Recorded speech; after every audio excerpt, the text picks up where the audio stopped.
Whā te koutou e moke ana.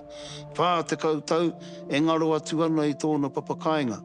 Whā te koutou kārea ngā tiawa te iwi i reira ki te whakamahana i aia i roto i ona tikanga o ngā tiawa. Nō reira, e koro e kai te aroha atu mātou ki a koe. E ai ki e tahi o ngā kaumātua, kare rātau i whakae. I runga i te mahara, mai i te wehenga mai i konei whakatāne, ka haere ki poe ākena, ka tīmata ngā mahi tūkino. Haere ki wāhi ke, pērā no, tai atu ki oti poti, ka haere tunu ngā mahi tūkino. Nā ka whakaaro e tahi o ngā kaumātua konei, waihota. Au e taukuri e, kei te tangi atu. Kei te tangi atu.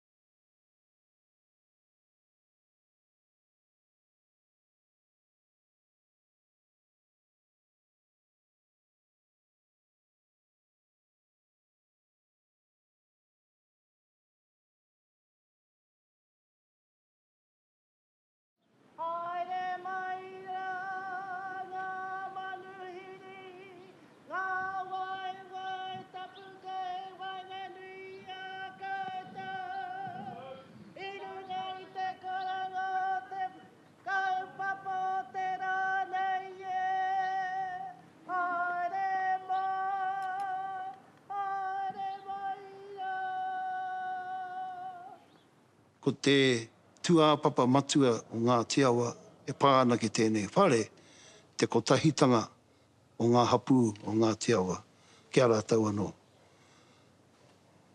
Mā wai rātau e whakakotahi, mā te whare nei. Mā tātua te whare i hoki mai, tēnei au ka mihi atu ki a koe.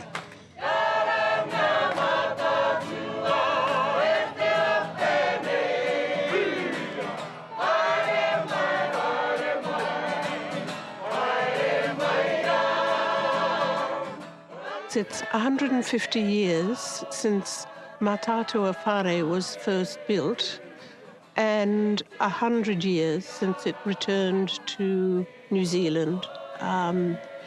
Its fortunes before that had been terrible, but with the return, the house was back in a landscape it would recognise.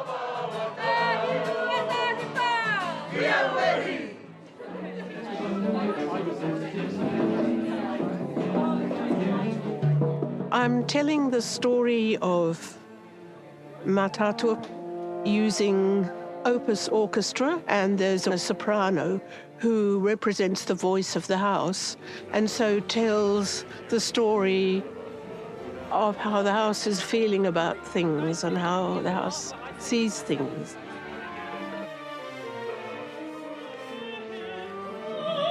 It's a story with such a lot of heartbreak. He nui ngā uauatanga I pā mai ki tākou iwi. E roto I ngā mahi a te kāwanatanga, e ngā tau, e pakaana a ngā tiawa me te karauna, he whenua te tahe.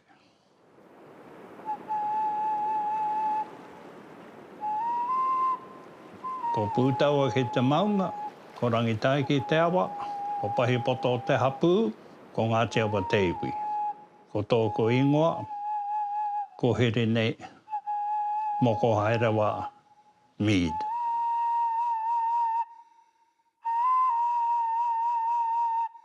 Ko te mānuka tūtahi te marae, e takoto mai nei, e tū nei tēnei o tātou tupuna whare ki runga I tēnei whenua tapu.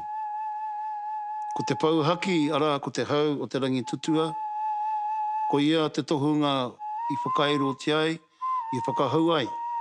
Ngā whakairo oroto I tēnei whare, ā mātātua e tuake nei. Ko ngā tiawa te iwi, ko ngā kaipupuri I te mana, me te mauri, me te aroha pūma o tēnei marae, ko ngā hapu kārangaranga.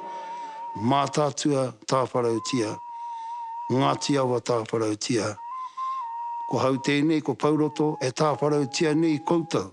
Tātou te iwi whānui, Māori mai, tauiwi mai, Pākehā mai, nau mai, haere mai, ki roto i te poho o mātātua e tūnei.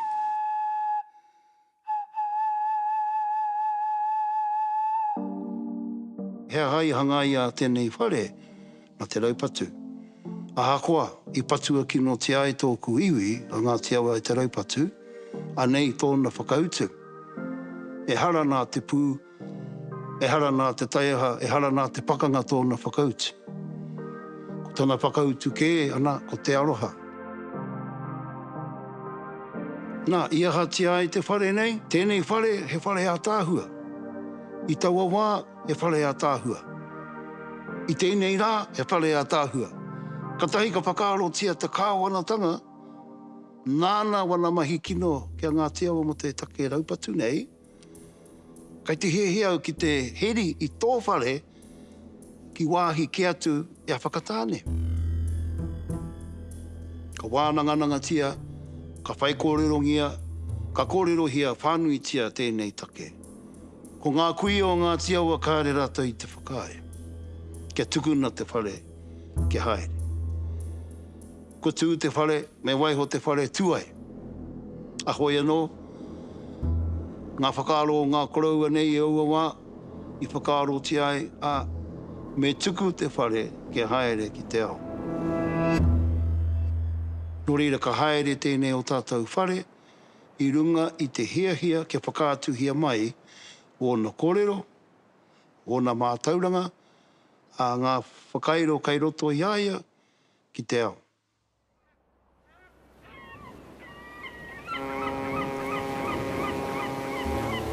Ka haere mārunga i te waka, te kaipuke nei a Stafford. Ne? Ka wehe atu ai, mai ko nei. Ka tahi ka rere atu tēnei whare, ana ki Poi Hākena. Nā, ka tau atu ki te whenua moi moi a. Ka whakatūngi ai te whare o mātātua ki reira, ki te whakātu atu, i te tahi whakātu ranga mahi toi ki reira. Nā, ka tai atu ngā iwi, o reira ka kitea te atāhua tēnei whare. Ka amutu, ka tahi ka rere mai te whare, ka tau atu ki wāhi kē, poroto wāhi Treiria, ki Melbourne, ka nā whakatūri ai te whare ki reira mo te tahi wā. O te raru i reira, i te wā, i tau atu ai te whare nei ki roto wāhi Treiria, i whakahuri atu ai ngā paupau whakairo katoa ki Wahoke. Kāre te iwi i haere ki reira te iwi Pākehā nei, i te mārama me pēhea te hanga i te whare nei. Ka tahi te tahi ahuatanga tino rere kēra atu ko tēnā. E pērā ngā whakaaro o mua. Ngā Pākehā o tērā wā, kia rātau, kai a rātau. Ngā pukunga katoa ahakoa heaha. Nā ahakoa kōrero ngā whakaatua na ngā Māori ai, ka arakoto e tino mua hiwana ki te ahua o tēnei mea o te wharenui. Me te tiaki i te wharenui. Me te whakatū i te wharenui. No, took no advice. Nei konaka ki te tēnā mate. Tērā mate te kaikiri. Engari, ka mutu tana hikoitanga ki reira, e kāo. Karakau, ka hia tonu tia tēnei whare ki wāhi i tū atu i te whenua moi moi ā. Katahi, ka kawe atu ai tēnei o tātou whare ki roto i Ngarangi. Engari, me pēnei pēr te kōrero te taihanga atu ki te whare taonga o reira ki Wikitoria, ne? Ka noho te whare ki reira mo e hia nei te roa, ne? Ki roto i te whare taonga, te tahi wā roa tonu. I mōhio tonu ti ai te kāwanatanga, i reira tonu te whare o mātātua. I mōhio ti ai hoki ngā kaiwhakahaere o ngā whare taonga o Ingarangi, me ngā kaiwhakātu i ngā taonga ki reira, kei reira te whare. Engari, ka aroha ke tō tātou whare tipuna.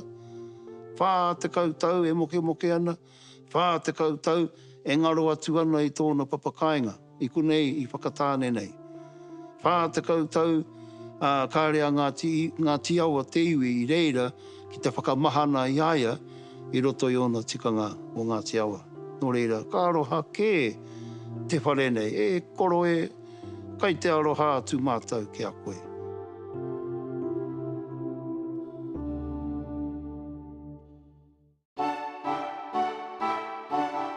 Katahi ka tū mai, he kaupapa whakāturanga ki roto i Ngarangi. Kātahi ka whakatū mai ai tēnei whare ki reira. Ki taku moho, koi ana he te whare, i tai mai ai te upoko ariki o Ingarangi ki aia. I tū mai ai ki te maha o tēnei whare. Nō reira, he mea nui tērā mo tēnei whare me tōna hitoria. Nā, ka mutu tērā whakāturanga. I ahatia te whare, i hoki mai te whare ki a ngā tiawa, e kao, ka aroha ke te whare nei. Kātahi, ka tono anō te kāwana tanga tēnei o tātou whare, ke haere ki te wai paunamu. Nā, mo tetahi whakāturanga ki reira, me ki o tāko. No reira, ka haere pērā, ka hikoi pērā, tēnei o tātou tipuna whare. E koro, kai te tangi atu rā ki a koe, moke koe mo tō hau kāinga, moke koe mo tō iwi mo ngā tiawa. Nā, ka tau atu ki te wai paunamu, ka noho ake ia ki te whare taonga o tākau. Whitu te kaumātahi tau te roa. I ahatia te whare, i whakatūngi ai te whare ki roto o tākau. Ki reira hei whare tipuna mo te rā whare taonga. Engari, nā te mea he poto, he iti noiho te whare taonga o tākau, ko tetahi mea kino i tapahi ai ngā waiwai o tēnei o tātou tipuna whare, ngā waiwai o na whakairo. Ke tāia te whakatū tēnei whare tipuna ki roto i te whare taonga o tākau. Au e taukuri e, kai te tangi atu ki aia ki te whare tipuna nei. Nō reira, koi rai ia i tai atu ai ki te wai paunama, ki roto i te whare taonga o tākau. Mai taua wā, ki tēnei wā, ka tīmata te whakaara ke i ngā whakaaro. Ka tīmata te maranga mai o ngā whakaaro o tēnei whare. Kua haere te tahi tira no ngā tiawa ki o te poti. Kua karanga rātau ki ngā kaiwhakahaere o te muhiamo o te poti, kia whakahokia te whare nui ana mā tātua ki te haukainga, nā te mea nā tō rātau ake iwi te rā whare. No te tau ko tahi mano iwarau, whātakau mā whitu, tō tātou korau tā Hirini Moko Mead, he kura māhita ia me tana hoa rangatira i Ruatoki. No te rātau, ka tono atu ai tā Hirini e tō mātou korau Eruera Manuera, ko ia te rangatira o ngā tiawa i Tawanga. Nā, ka tono atu ke Hirini. Haramai, he kōrero tāku. Ka puta te kōrero a te koraua nei. E Hirini, e taku mukapuna. E mahi tāku mō. Ana ko tana haora mo te haere mai, i te ata tonu, mō ata. I tipu mai ai ahau, ka are ahau i mōhio, he whare tō ngā tiawa e kia nei ko mā tātua. Nā ka haere mai a Eruera. Ana ka mea mai ki awa he mahi tāku, māu e mahi. O titi roatou ki ai au, he hau i tēnei mai. Ka tīmata i te kōrero mō te whare nei mō mā tātua. Whakamarama mai e tahi o ngā huatanga i pā ki te whare. Nā ka mea mai ki au, o tētahi mahi māu, e whakahoki mai te whare. Matatua may have been away for a long time, but the Ngāti say the meeting house has always been close to their hearts. Pēnei te tono a te tira o Ngāti Awa ki a rātau. Tuatahi kia whakae rātau, kia whakahokia mai te whare. Ki te iwi ki a Ngāti Awa. Tuarua kia whakae rātau, kia mutu a te Māori i tō rātau whare taonga, a koe rā te wā, hei whakaetanga mai mā rātau, kia whakahokia mai a Mātātua. Nā, i te wā i tīmata ai a hau ki te whakahaere ngā mahi e Wainganui a Ngāti Awa. Ka ala mai te kaupapa nei, te whare. Ana ka tīmata taku tuhi reta ki ngā minita Māori. Nā, i tērā wā, ko tahi tonu tā rātau kōrero mai. Pēnena, kāre e tāia te whakahoki tō koutou whare. Nā, ko te pātai ki a rātau he hate take. He hate take kāre e tāia e koutou, te whakahoki mai te whare ki a Ngāti Awa. Nā, ko tā rātau whakamārama, nā te ture. The statute of limitations, kāre tāia te whakahoki tō koutou whare ki a koutou. Nō reira he au kati tērā. Engari, nā te rōpū whakamana i te tiriti, me āna kaupapa, ka tāia. Waitangi Tribunal will spend the week taking submissions on the tribe's claims, but it could take years before a final resting place for Matatua is decided. Nō reira, whakatakoto hia te kaupapa, i mua i te rōpū whakamana i te tiriti o Waitangi. Ka kōrero a Ngāti Awa e ana kōrero. Ka hara mai ngā rangatira o te whare, o te poti, i a rātau te whare. Ki te tuku mai i a rātau kōrero, pēnena te haere o a rātau kōrero. I hoatu te whare ki a rātau, nā te kāwanatanga i hoatu. Nō reire ki a rātau kai te mautunu, te rā ture i Wainganui i a rātau. Ka ki te mātau katoa, i te he o a rātau whakaaro. Whakaaro nā rātau, he pai ake mā rātau, e tia ki te whare. Hako ara ka aroha te tangata ki a rātau, nei ke te kaupapa nui, ko te rā whare e hara no rātau. Engari no Ngāti Awa.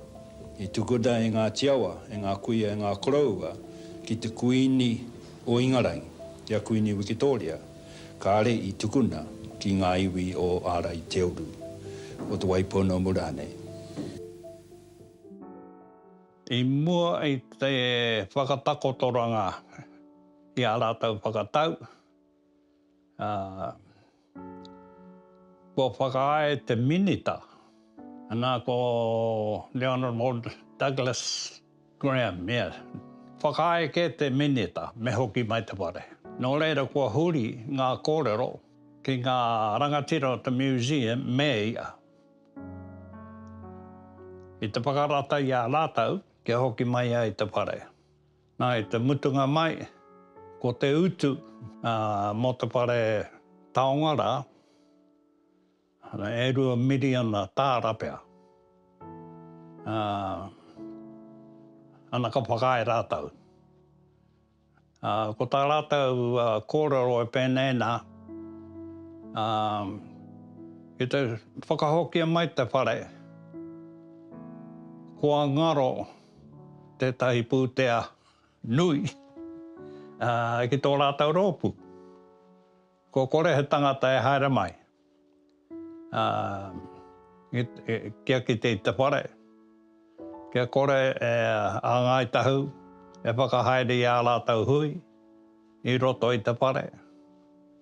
No reira, ka tono rātau ki te kāwanatanga mō tētahi kapa hei, ana ta kupu Māori for the compensation. Kapa hei hana, ana e 2 miliona. Ana, ka marama te huarahi, mō te hokinga mai o te pare. Pērā nui mō Ngāti Awa, mō Mātātua, mō te motu katoa. I te mea rā kua whakae hoki te kāonatanga ki a tautoko hia, te kaupapa ko hora nei. Ko taua kaupapa, ia whakahokia mai, te mauri o te whare a Mātātua ki roto i a Mātātua anō.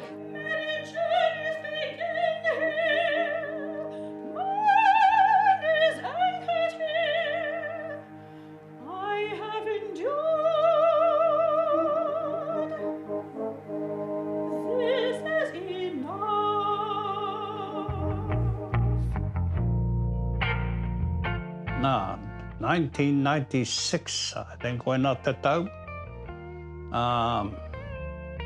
I haere mai ai ngai tahu ki te whakahoki mai i te pare. Ko te whakairo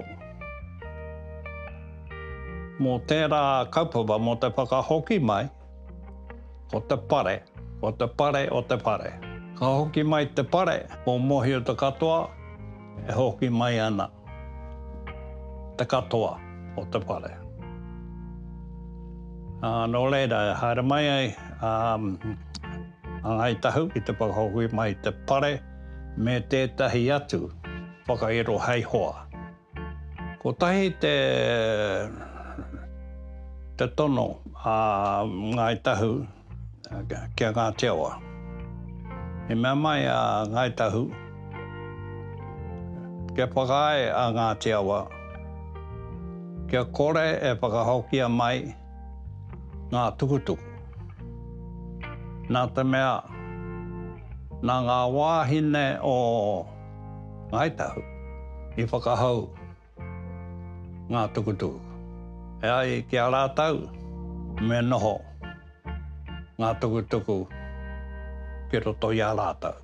Ano, whakae a Ngāti Awa, pai nohi o tēnā tono.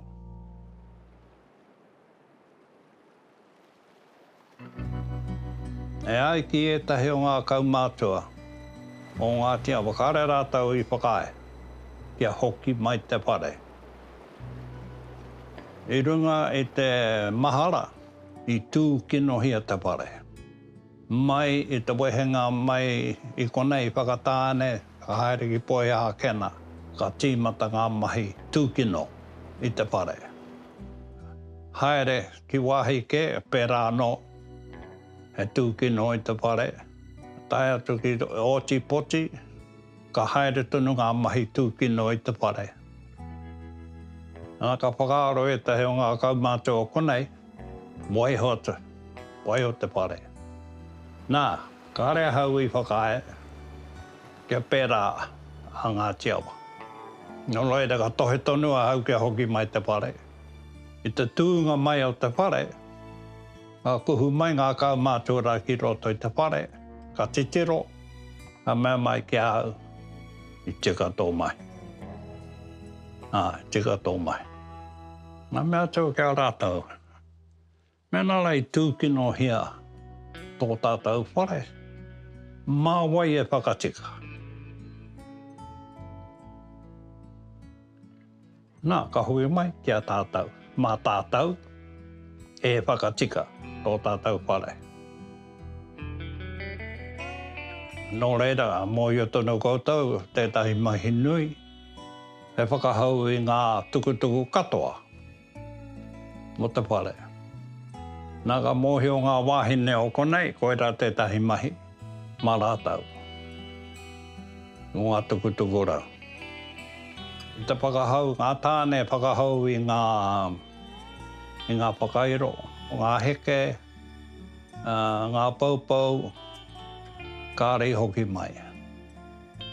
No reira, tētahi mahi nui he whakahau. Nā ka pērāhia.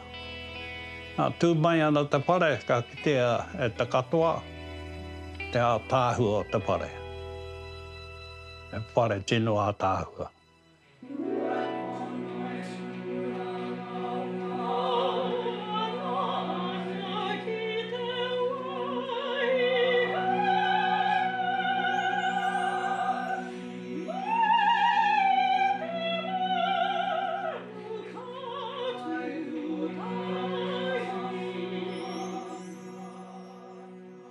Nōrira kā mihi ki te kāwanatanga, i tautoko ngiai, tō mātou kuraua, a tā hirini mo ko Mead, i te tono kia whakahoki mai te whare. Koe rai karangati ai te whare i hoki mai.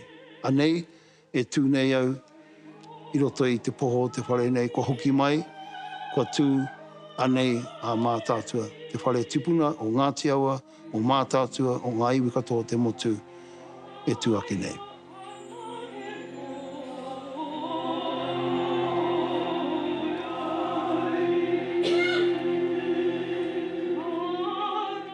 I'm so pleased and honoured that it's happening here and in the house. And it's telling the story that the tipuna will be hearing a story of their descendants. And that's a little bit scary because you hope you've got it right. But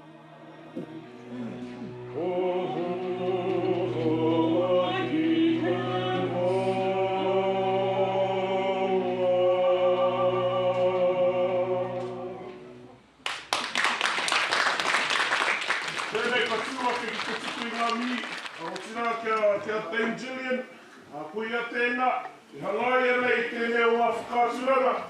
Ai te taha o korohini, no reira kātukara ka mihi atu kia kouta katoa. It was a great experience and beautiful to watch.